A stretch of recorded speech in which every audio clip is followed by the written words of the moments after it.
पानी को जब आप उसे कहीं डालते हैं तो क्या होता है, या तो वो बह जाता है या जमा हो जाता है या भाप बन जाता है। यही होता है, राइट? यही हमें साइंस सिखाता है। लेकिन क्या हो अगर मैं कहूँ कि भारत में एक ऐसी जगह है जहाँ हजारों लीटर पानी डाल दीजिए और वो बस गायब हो जाएगा। कोई ड्रेन नहीं, कोई निकलने की जगह नहीं, बस गायब।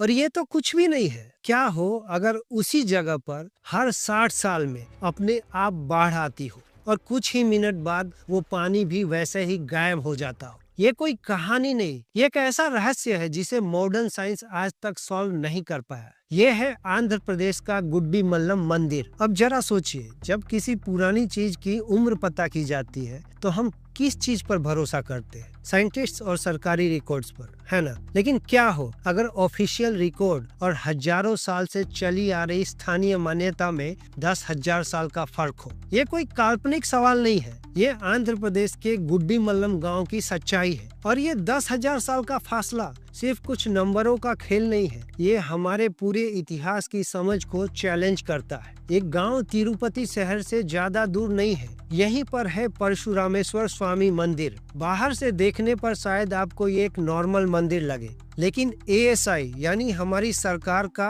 आर्कियोलॉजिकल डिपार्टमेंट 1954 से इस जगह को एक नेशनल इम्पोर्टेंस का मॉन्यूमेंट मानकर प्रोटेक्ट कर रहा है। क्यों?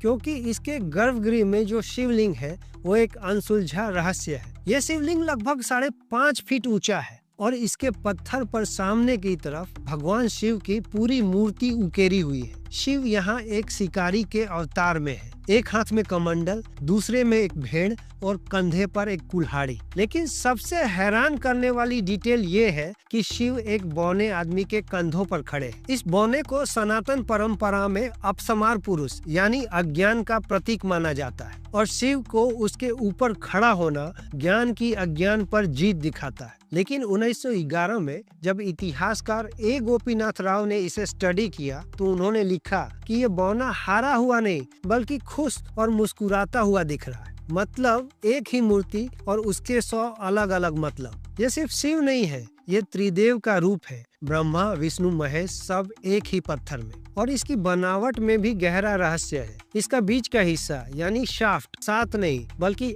8 भुजाओं वाला है।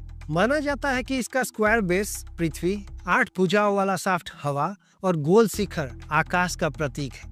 अब जरा इसकी उम्र के लॉजिक को समझिए। ASI और ज्यादातर आर्कियोलॉजिस्ट इसकी उम्र 2200 से 2600 साल के बीच मानते हैं, यानी ईसा से भी 200-300 साल पहले। ये डेटिंग क्यों? क्योंकि 1973 में जब यहाँ खुदाई हुई तो मंदिर की नींव के पास